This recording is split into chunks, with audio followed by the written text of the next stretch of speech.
And that point, I popped out of my body. And I was looking down on the scene.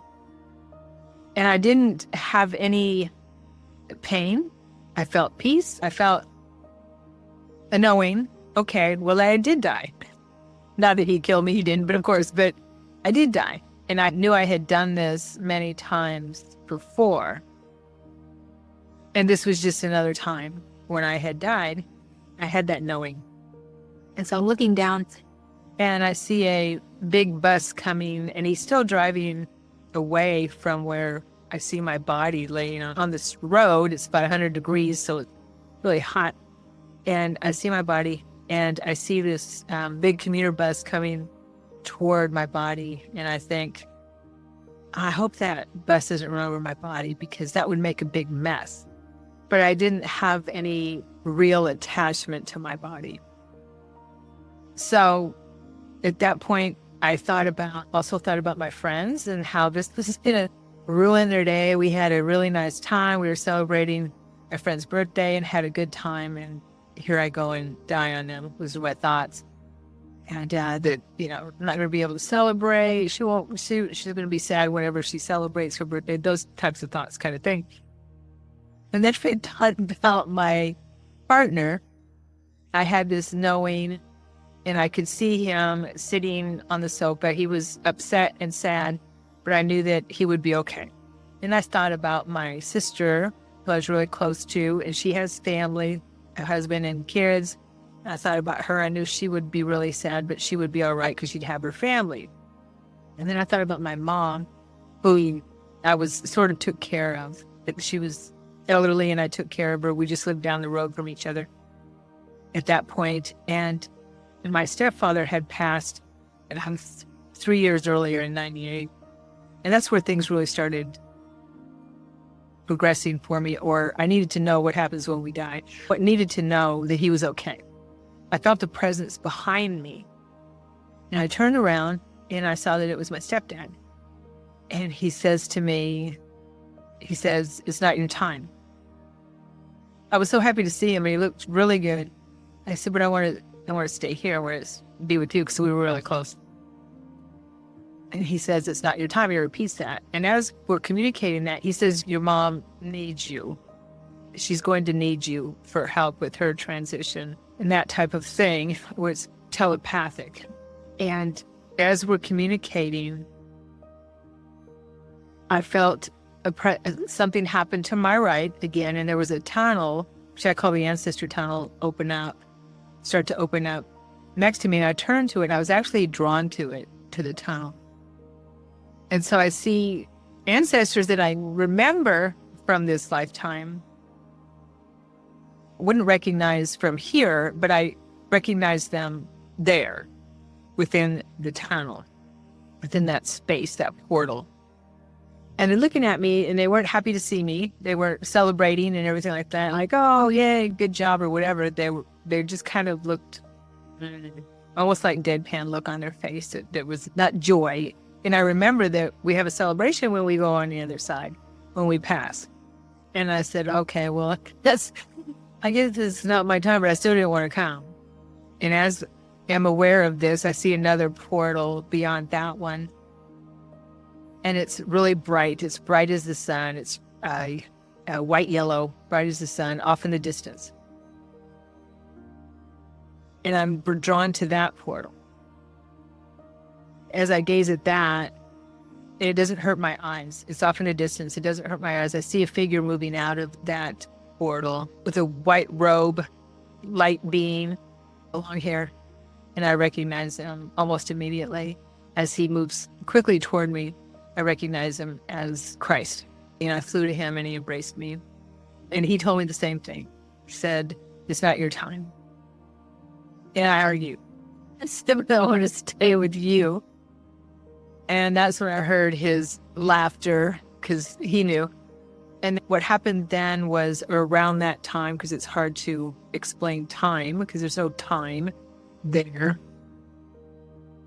As he was holding me, there was a merging. I looked into his eyes. They were bright blue, how I saw them. I could see the universe in his eyes. I saw all that is in his eyes. There was this communication where not only was I seeing the universe through his eyes, but we were reflecting, he was reflecting me. My soul was being reflected in his eyes and vice versa. There was a reflection there, mirrors. We were mirrors. We were mirroring the universe in our eyes. And then there was a merging, my heart center. His heart center began to envelop me. There was a connection there. And I was enveloped by this light and this love that we can't even describe here. I was basking in that love and that light for I don't know how long. There was no me. There was just this pure light and love, pure support. As this is happening, I knew there wasn't anything that I could have done or said that he wouldn't forgive. It all went away. It's like there is no forgiveness. You're just being a human. That type of communication was so healing. It was like a balm for my soul. And so we're in that space and I hear my name. And I come back to Sharon. And he asked me if I want to go on a journey. And I tell him yes. And he puts his hand out. And I take his hand. And as soon as I take his hand, it's just so intensely physical. So every line, every crevice in his hand. And I take his hand. And we fly through the cosmos. And there's stars and planets. And we're moving through the cosmos, or the cosmos is moving through us. I say that because, who knows, right? Who knows what is real in reality? But we're moving, it feels like we're moving very quickly through the cosmos. And I see off in the distance another portal, and this is a blue-colored portal.